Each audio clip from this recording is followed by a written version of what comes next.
gente! Estamos aqui começando o nosso segundo Ciência Pod com a presença ilustre da Isa. E conta pra gente, Alice, por que a Isa está participando da série Novinhas? Isso mesmo, nessa temporada a gente vai entrevistar as novinhas do STEM, que são aquelas meninas inspiradoras que desde jovens já fazem a diferença em suas comunidades através da ciência e da tecnologia. Isso mesmo. E a Isa é fundadora do STEM para Minas, fundadora do Ciência Pod, e a gente está muito feliz de poder escutar um pouquinho sobre a história dela hoje. Isa, conta pra gente um pouquinho sobre você, sobre como você chegou até aqui. Então, oi, gente. E assim, fundador do Ciência Pod, mas vocês também são, tá? Fundadores. Vocês estão levando o projeto adiante. Bom, como eu cheguei até aqui, nossa, tanta coisa para falar, mas assim, um pouquinho sobre mim, né? No momento, tô aqui em São Francisco, na Califórnia, estudando fora, uma introdução, tipo, bem básica. E eu vim para cá por estar conhecendo sobre estudar fora, no ensino fundamental e ensino médio, sabe? É o que eu comecei a pensar bastante, porque eu queria estudar astrofísica, e eu lembro que naquela época eu liguei para o Centro de Astrofísica do Brasil, e eu perguntei se tinha emprego aberto, e não tinha, claro que não estava. E aí, né, eu lá com minha mente de 13, 14 anos, e também vendo toda a notícia de desenvolvimento sendo no Brasil, sendo corte de verba, já naquela época já acontecia muito. Eu fiquei muito desanimada, sabe? E aí eu comecei a pesquisar, nossa, mas como é que brasileiro fica astrofísico? Tipo, não é possível que não tenha nenhum. E foi assim que eu comecei a descobrir como estudar fora. E tá aqui também, né? E também do STEM, que a gente vai falar um pouquinho já. Incrível, Isa. E quando você descobriu, assim, essa sua paixão pelo STEM? Então, um pouquinho voltando mais atrás, eu nasci em Lins, na verdade, no interior de São Paulo, onde minha família toda é de São Paulo, assim. Mas minha família é militar, assim. A maioria das pessoas que estão lá são militares, incluindo o meu pai. E minha mãe também foi do exército por 8 anos. E quando eu tinha 4 anos, eu saí de Lins. Eu nem lembro muito, para ser bem honesta, mas eu saí e eu fui morar no Amazonas, em Tabatinga, uma cidade com fronteira com a Colômbia e com o Peru. E eu fiquei lá por 7, 8 anos, assim. Eu saí de lá com 12, 11 anos, algo assim. E eu sinto que foi lá que eu descobri, assim, minha paixão pelas ciências naturais, sabe? Porque, assim, toda criança é muito curiosa, que aprende de tudo. E lá era um lugar que, tipo, não tinha muito acesso à internet. Tinha internet, sim, mas era, tipo, coisas que demorava muito. Eu lembro uma vez que eu tentei fazer um download de um vídeo, tipo, ia demorar 14 dias para baixar. Só para entender como era meio ruim, assim, a coisa. Mas foi muito bom crescer fora da internet, assim. Eu acho que, tipo, na minha época também as pessoas não tinham tanto acesso como tem hoje, sabe? Hoje a minha sobrinha de 3 anos ensina minha mãe a mexer no celular. Então é, tipo, outro nível, essa geração. Mas, enfim, eu crescendo lá, e tendo, acho que, tipo, muito livre para brincar, sabe? E tá também naquele ambiente. Eu lembro que eu acho que nas primeiras coisas que eu queria ser na vida era bióloga marinha, que eu não sei onde a parte marinha surgiu, porque eu tava no meio do Amazonas. Mas eu queria ser bióloga, sabe? Eu queria, tipo, estar aprendendo mais sobre a natureza. Eu lembro que eu pegava, tipo, sementes de plantas de cores diferentes e plantava no mesmo lugar para ver se ia, tipo, nascer uma cor diferente a planta. Claro que não, ia nascer duas plantas, né? Mas era, tipo, essa mente que eu tinha. E, assim, foi, tipo, para mim, sempre foi essa coisa de ciências naturais e isso só foi mudando forma, sabe? Tipo, biologia, química, eu pegava o perfume da minha mãe, do meu pai e com outras coisas para tentar fazer explosão. Tipo, eu acabava com os perfumes da minha mãe. Minha mãe, tipo, me zoou até hoje com isso. E foi mudando para astronomia também, e eu acho que a astronomia foi a última que chegou tipo, me pegou assim, sabe? Porque, tipo, lá na Amazonas, a gente dava pra ver o céu inteiro, assim, né? Sabe? Dava pra ver, tipo, a Via Láctea, tipo, várias constelações. E nunca consegui ver esse céu. Mas depois que eu me mudei para o estado de São Paulo, também por conta de transferência de emprego dos meus pais. E eu cheguei, na verdade, a ver esse céu ano passado, porque eu fui em Oregon e acabei indo na floresta lá e lá tinha, tipo, toda a Via Láctea, assim. E foi a primeira vez que eu vi mais de 10 anos, assim. Então foi muito mágico para mim. Meu Deus, Isa, que história incrível, eu amei, assim. Eu não conheço o Amazonas, mas só pelo jeito que você citou, de tudo tão limpo por conta da natureza, deve ter sido maravilhoso. E quando surgiu esse interesse de criar o STEM para Minas, de compartilhar essas oportunidades na ciência, como foi isso? Então, Aí, voltando aqui na linha do tempo, né, eu saí do Amazonas e eu vim para Sorocaba, que foi a transferência da minha família, foi lá. E lá que eu ouvi sobre a Olimpíada Científica, que na minha escola eu participava de matemática. E aí, no ensino médio, eu troquei de escola e lá na outra escola tinha Clube de Olimpíada Científica, que era o meu professor Samuel. E a gente, tipo, fazia Olimpíada, se divertia bastante, assim, era uma das extracurriculares que eu me divertia bastante. Só que não tinha muita menina, sabe? Ou quem se identificava com menina. E eu já tinha muito pouco, sempre teve, assim. Às vezes era só eu na aula, às vezes era uma ou duas, sabe? E eu sentia essa falta, e aí eu falei, cara, e que tal se, tipo, eu chamar mais meninas, sabe? E aí eu chamei, na verdade, mandei uma ideia para umas amigas minhas, da minha turma, assim, que não participavam de Olimpíadas, tipo, às vezes. Mas eu falei, ei, meninas, que tal a gente fazer algo, tipo, vamos chamar meninas, mas abrir pra cidade inteira, pra aprender, a gente tipo, ensinar aulas pra elas, sabe? Tipo, de reforço. E também incentivar a Olimpíada Científica ou outras coisas, aprender empreendedorismo. Então, eu lembro que eu era responsável em dar aula de empreendedorismo. Eu, tipo, não sabia nem muita coisa de empreendedorismo na época, mas o que eu sabia. E física, aí tinha minha amiga Isabela, que dava, acho que, química, se eu não me engano. Inglês, talvez, eu não lembro. Tinha a Laís, que dava matemática, e a Giovana, que dava... Eu acho que a Giovana dava matemática ou química, eu não lembro. Mas a gente dividia algo... Tipo, acho que uma dava inglês também. A gente dividia entre turmas, assim, e a gente conseguia, tipo, umas meninas virem na cidade, sabe? A gente abriu para as meninas de toda a cidade de Sorocaba. A gente divulgou algumas escolas. E vieram as meninas, assim, e, tipo, durou durante o ano de 2017, que foi meu terceiro ano no ensino médio. A gente começou assim em 2016, que era a ideia, mas a gente iniciou em 2017. A gente também tá procurando como fazer esse local e tal. E acabou que a minha diretora da escola deixou a gente abrir, sabe? Muito, a Carol, tipo, muito agradecida, né, por ela ter feito isso. Enfim, mas esse foi... Aí eu, né, terminei o ensino médio, vim pra Minerva, e o projeto meio que acabou desandando, sabe? A gente não conseguiu levar pra frente, tipo, não criou um legado. Mas antes de ir pra Minerva, eu continuava a postar no nosso Facebook, postar oportunidade, etc. E aí eu falei, tá, eu não sei se vou ter o tempo disso pra faculdade, então eu vou tirar esse ano aqui e pensar o que fazer. E o primeiro ano da faculdade pra gente, tipo, muita coisa diferente mesmo, não só na ciências naturais, mas até como comunicação, como de design. E aí eu refiz todo o projeto nas minhas férias, e pensei, cara, tá, como é que eu posso... Uma coisa que a gente aprende na Minerva é como resolver um problema, e um problema que eu tinha, tipo, cara, eu não tô no Brasil, nesses próximos 3, 4 anos, como é que eu posso englobar um projeto que funcione e eu não tô no Brasil, sabe? Então, por isso que o STEM veio online, e que a gente... E aí também o propósito ficou muito mais forte, assim, muito maior. Não era só a Olimpíada Científica, mas era poder ter suporte para as mulheres, ou quem identifica como mulher nessa área, desde criança, adulto, e a gente foi crescendo em pouquinho, sabe? Sempre foi... Primeiro, inicialmente, foi postar oportunidade todo dia, diferente. E nesse tempo a gente começava a fazer projetos diferentes. Então, a gente começou a trazer um podcast, trazer um blog, fazer hackathon, fazer e-book e tratando projetos diferentes, sabe? E o time já cresceu bastante, já encurtou bastante. E eu sinto que, nossa, eu evolui muito, assim, sabe? Estando parte do STEM e tá crescendo junto, sabe? Também.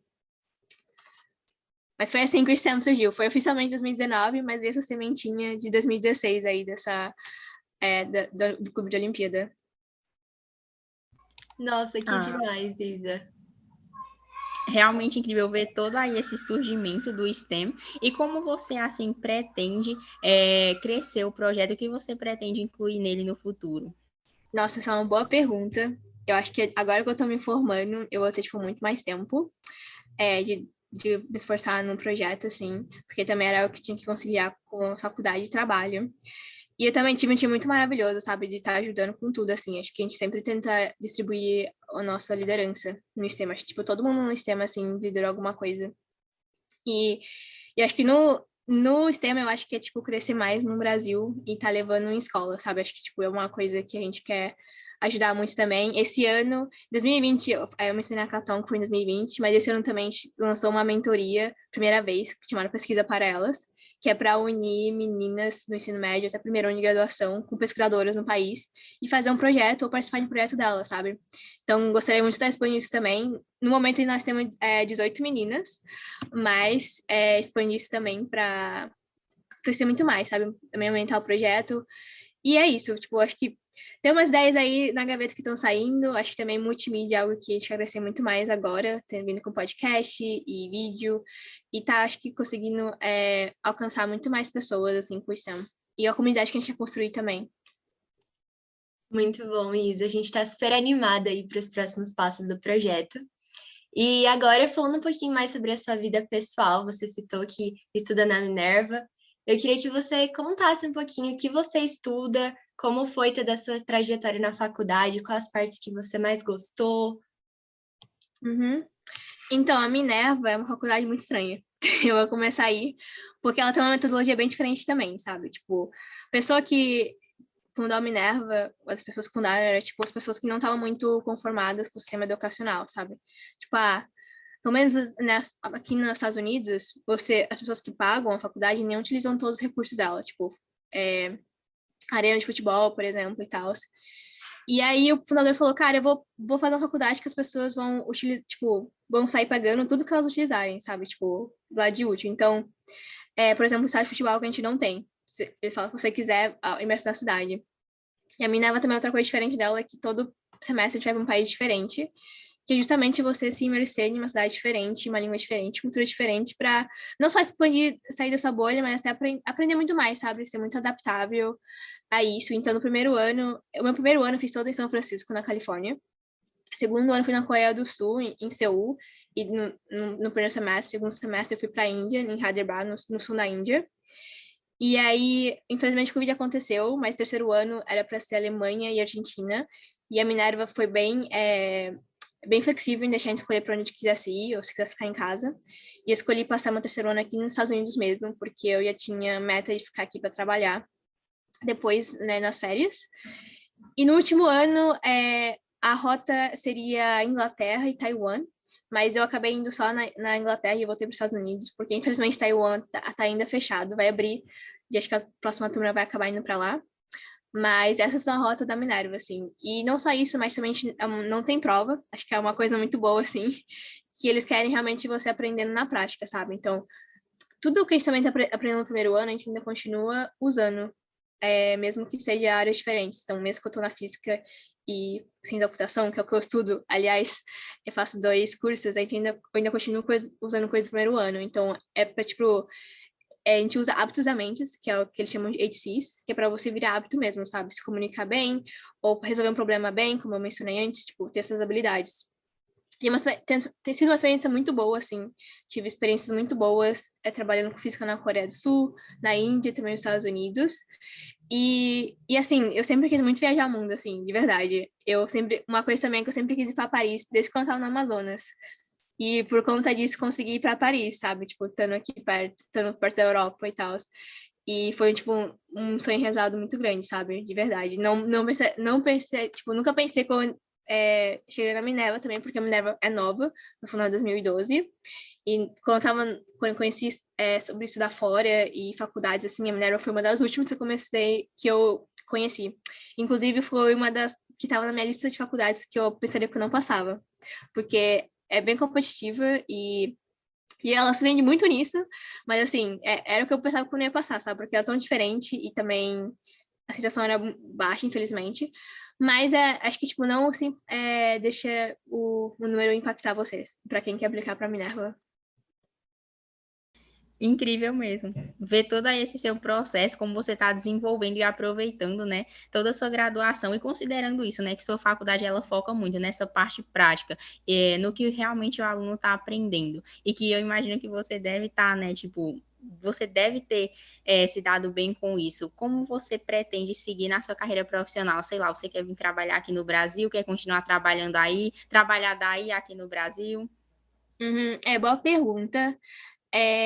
no momento, tipo, eu quero muito trabalhar, eu ainda quero continuar trabalhando com pesquisa, que é uma coisa que eu me embarguei com física e ciência da computação. Eu gosto muito da intersecção dos dois. E também eu gosto muito de usar, eu fiz ciência da computação porque eu queria muito usar ciência da computação em física, sabe? E aprender, usar as coisas. Eu acho que ciência da computação é uma habilidade muito boa, assim, de verdade. Acho que uma coisa que também, acho que no futuro muita gente vai ter essa habilidade muito mais do que hoje, sabe? Porque acho que, tipo, coisa eletrônica é algo que tá crescendo muito, sabe? Como eu falei, minha sobrinha de 3 anos já ensinando a mexer no celular pra minha mãe, assim, que não, ainda tem dificuldade de abrir Zoom, sabe? Então ainda tem, tipo, vai crescer muito, assim. Acho que, infelizmente, acho que vai crescer uma dependência em tecnologia ainda muito mais. Mas acho também algo que a gente pode conversar mais depois, mas, tipo, debater algo que ainda as pessoas têm que refletir mais. Mas voltando aqui, desculpa, eu então, eu quero muito continuar em pesquisa e eu pretendo muito fazer pós-graduação. E eu pretendo fazer PhD aqui nos Estados Unidos, porque aqui o PhD é de graça e você recebe por isso, sabe? É um salário, assim. E não precisa estar preocupando em trabalhar outra coisa. Acho que isso é diferente no Brasil, assim, que existe essa preocupação em relação à bolsa, tanto mestrado também, doutorado. Então, eu ainda pretendo estar aqui fora, estudando. No momento, eu estou terminando a faculdade agora em maio, mas eu não vou para pós ainda, porque eu quero dar um pouquinho essa pausa de estudo. E também isso até um pouquinho tempo mais para mim, porque vocês já devem ter sido isso, mas estudar na pandemia foi muito difícil, assim.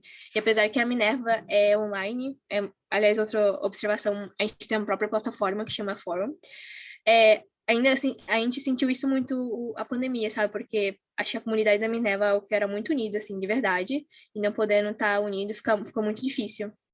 Mas então eu quero tirar um pouco fora de estudar, então eu vou aplicar esse ano, na verdade, para PhD. Mas eu, como tenho visto de estudante aqui, eu tenho um direito de trabalhar até 3 anos, porque o meu curso foi de STEM. Se você não é STEM, você pode trabalhar até 1 ano, mas se você tem um curso de STEM, você pode trabalhar até 3. Então, nesse primeiro ano, eu vou trabalhar como assistente de pesquisa em astrofísica, na parte de matéria escura, com um grupo de astrofísicos no laboratório Argonne, que é um laboratório aqui nos Estados Unidos que fica perto de Chicago, assim, é um pouquinho fora de Chicago, 1 hora.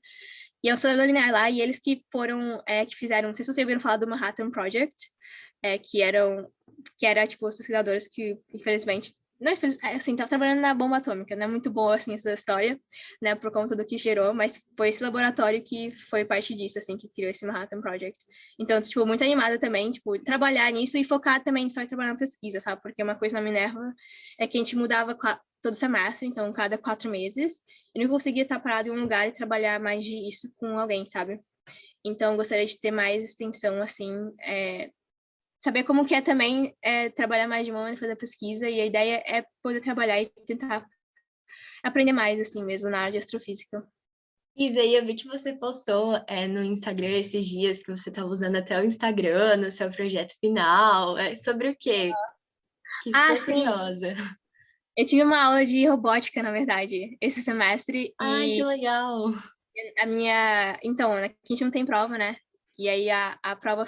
A gente tem, tipo, trabalhos para entregar. E o trabalho final, nessa aula específica, tipo, escreva algum artigo, tipo, tutorial, se alguém aprender algo da aula que a gente aprendeu no semestre, sabe? Então, o que eu fiz foi... Eu peguei a aula que a gente aprendeu sobre computer vision, visão de computadores, tipo, como os computadores conseguem enxergar as imagens e vídeos, assim, detectar coisas. E eu escrevi, tipo, um artigo de como aprender isso, sabe? Foi uma introdução a computer vision.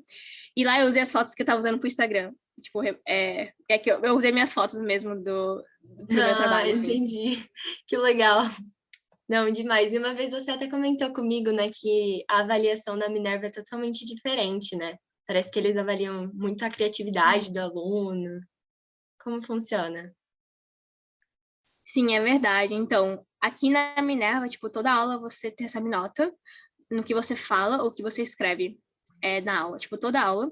Algumas aulas os professores não dão nota mesmo. Eles têm de direito, eu acho que não dá nota em 1 ou 2 aulas por semestre. E isso é para te ajudar a você a ver o que você fez errado ou não. Então, por exemplo, naquela habilidade da aula que você está aprendendo. Então, sei lá, resolver um problema certo é uma. Se você esqueceu algum passo para fazer isso, ou você não elaborou muito bem, você vai receber um pouquinho de nota baixa. Então, a nota aqui, na Minerva, no sistema americano, é de 1 a 4. O 1 é, tipo, nota vermelha, como se fosse um 0, praticamente. E o 2 é, tipo, você tá no caminho certo, mas a ideia tá muito errada ainda, tem que melhorar, seja na clareza ou você esqueceu algum passo. O terceiro é que você acertou, mas precisa de revisão, seja no que for. E o 4 é que você fez tudo certo, assim, tudo de boas, assim, não precisa de revisão. E também tem o 5, que é tipo uma nota extra, que é que você fez algo, tipo, que eles não esperavam. E assim, esse 5 o pessoal do primeiro ano é o que mais liga pro 5, assim, eu acho, sabe? Tipo, acho que você ganhar um 5, que é uma coisa muito rara, é tipo você ser o gênio, sabe? É, tipo, nossa, uau. Mas depois que você passa assim, na faculdade, isso não dá nada, sabe? Tipo, tá bom, não preciso disso. Tudo bem, um 4. O 5 é tipo você fazer algo, mas assim, não é também tão fora da caixa. É algo você fazer algo profissional, sabe? Tipo, algo poderia ser publicado, assim. Por exemplo, acho que você já conhece o Bandersnatch, que é um filme da Netflix, que você pode escolher as coisas. Acho que é uma... não sei se eu tô pronunciando certo, mas é um que você pode escolher... Depois da Netflix, mas você escolhe o que o personagem faz. Tipo, Sim, sim. já viu esse interativo do Netflix? Ele tem essa opção. Tem poucas opções, mas tem lá. Eu não sei se é só nos Estados Unidos também que tem Netflix. Tem Netflix americano que tem isso, mas acho que no Brasil também. Mas, enfim, no meu primeiro ano, tinha um trabalho que tinha que fazer um vídeo. A gente estava aprendendo sobre multimídia e filmes. E o nosso trabalho sobre nessa a parte da matéria era fazer um vídeo de persuasão em algum tema. E aí eu fiz um vídeo de persuasão para reciclagem para os alunos. E eu utilizei essa ideia do Burner's Night. Tipo, eu gravei vários vídeos diferentes, uma narrativa, e eu era, tipo, personagem, e a pessoa podia escolher o que fazer. E no YouTube, né, não sei se vocês sabem, lembram, mas, tipo, dá pra vocês colocar no final, tipo, os vídeos de... E a pessoa pode ir, tipo, sugestão, e eu colocava os 2 vídeos, tipo, você vai escolher fazer isso aqui ou isso aqui? Aí a pessoa clicava e ia no próximo vídeo até chegar no final. E isso foi, tipo, muito criativo e ficou muito bom, assim, o roteiro, sabe? Eu gravei, tipo, várias perspectivas diferentes, como se fosse um filme. Aí eu acabei sabendo, 5 por causa disso, sabe? Por conta da criatividade, tipo, trazer isso de escolher, fazer vários vídeos diferentes, e o trabalho também que levou isso, e algo que poderia estar aberto para outras pessoas publicando, sabe? Então, meio que... Esse não é sempre, tipo, uma ideia de como seria levar um 5. E também foi uma das poucas vezes que eu levei um 5, mas levei. Acho que acho que é uma coisa, pelo menos eu lembro que eu diverti muito com esse trabalho, sabe? Então, acho que o 5 também é o que leva mais tempo para fazer, com certeza. Sim, entendi. E agora me conta, Isa, quais são as suas maiores inspirações da vida? Tanto na faculdade, no processo de application, no mundo científico. Aham. Nossa, essa é uma boa pergunta, e eu sempre me pergunto isso, eu não sei responder. Tipo, eu sei, mas eu não sei. Eu acho que, tipo, com certeza, a primeira inspiração é minha mãe, assim, pela trajetória dela e tudo que ela já conquistou, sabe? Tipo, a minha mãe, ela, tipo, teve gravidez na adolescência com a minha irmã. E ela sempre quis estudar, mas infelizmente foi muito imposta a não estudar, sabe? Pela minha avó, pela minha bisavó. A única pessoa da família que incentivava ela foi o meu bisavô, que infelizmente faleceu. E ela acabou indo faculdade quando ela tava começando uns 30 anos, assim, e eu lembro que eu ia na faculdade com ela, sabe? Então, ela é uma pessoa que, tipo, sempre usou muita educação, mas pela trajetória dela não teve muito esse acesso. E também é uma pessoa muito esforçada, sabe? Hoje ela tem como mestrado concluído e já foi professora, conseguiu, trabalhou com mais coisas diferentes, ajudou muita pessoa, assim, quando a gente morava no Amazonas, a conseguir tratamento médico para ir para Manaus, porque a cidade era muito pequenininha. E essa trajetória dela muito, sabe, me inspira, de verdade. Acho que saindo um pouco... Também meu pai me inspira muito, mas saindo um pouco da família, eu acho que, tipo, pessoas que me inspiram fora disso, eu acho que, tipo, a Sônia Guimarães, também porque é uma pessoa que eu tive chance de conhecer e ela, tipo, muito carismática, e acho que toda a trajetória dela também, sabe? A primeira mulher negra ganhar PhD de física no Brasil, tipo, professora do ITA, quase 30 anos, tipo, ela é muito maravilhosa, e acho que, tipo, estudar fora, uma pessoa que me inspirou foi a Tabata Amaral, porque lembra como eu falei que eu tava pesquisando como estudar fora, quando eu tinha uns 13, 14 anos, e foi lá que eu achei o site da Fundação Estudar, e ela é mentora do programa deles, do PrEP, que eles têm para ajudar a estudar fora. E ela era mentorada, desculpa, não mentorada, ela acabou de passar em Harvard e ela ia estudar astrofísica e ciências políticas. E eu falei, nossa, uma pessoa que quer estudar astrofísica e tá indo fora. E aí foi isso que bateu em eu e também, sabe? E também tem a trajetória dela, acho que ela fez muita coisa grande e tem feito pelo país. E eu acho que também, acho que eu posso estar, tipo, muito mais cientista, assim, o que elas fizeram, mas acho que o que vem na minha cabeça são essas três mesmo. Isa, você é a inspiração para a gente. E a gente também queria perguntar assim, se você tem, por exemplo, algum recado, algum conselho para outras meninas jovens que também têm esse interesse por STEM, que querem desenvolver um projeto na comunidade delas, mas que não sabem, por exemplo, por onde começar, como fazer isso e que caminho elas poderiam seguir. Sim, boa pergunta. Eu acho que, assim, seja rebelde e vá em frente, sabe? Mesmo que as coisas não dão certo. Tipo, muita coisa também, alguns projetos do STEM a gente não conseguiu fazer, e a gente vai aprendendo, sabe, na prática. E tanto também, desde no ensino médio, eu não tinha nenhuma ideia como fazer isso, e eu lembro que eu só fui batendo, eu fiz um posterzinho e eu fui pedindo para colocar nas escolas, sabe?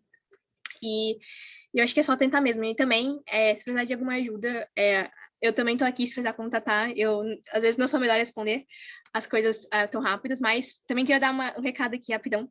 A propaganda, sem querer ser propaganda, mas o STEM também tem um Discord, que é onde quer reunir a plataforma que é tipo um WhatsApp evoluído, assim, que é onde a gente quer reunir gente que gosta do STEM ou é da comunidade do STEM, sabe? Eu acho que lá também deve ter muita gente que gostaria de ajudar ou até fazer um projeto junto com você, se você tiver afim.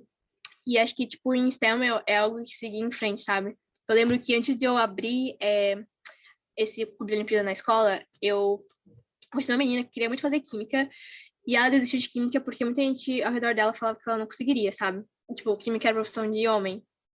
Eu também ouvi muito isso, tipo, a minha avó falava que tipo, física não é coisa de mulher. E também na minha família, minha mãe e meu pai, tipo, não eram machistas nesse nível, mas era uma coisa muito diferente, sabe, do que minha família já foi e tal. Para eles queriam me estimular muito ir para medicina ou engenharia. Só que é uma coisa que eles não entendiam, sabe? Eu acho que quando eu passei fora foi quando eles realmente viram, me apoiaram, assim, pela primeira vez. Então, eu diria que ir em frente mesmo, sabe? E ter perseverança. Acho que é tipo plantando semente e indo colhendo as coisas depois. Muito obrigada, Isa, pela sua participação. Foi demais conversar com você, escutar sobre sua história, sua trajetória. Como a Alice disse, você é uma inspiração e a gente agradece mesmo pela sua participação aqui. Muito obrigada, meninas, e muito obrigada também por assistir. E assim a gente finaliza mais um episódio do Ciência Pod. Vocês podem acompanhar a gente pelo Instagram e também fiquem ligadinhos lá no nosso Discord. Um beijo e até a próxima, gente!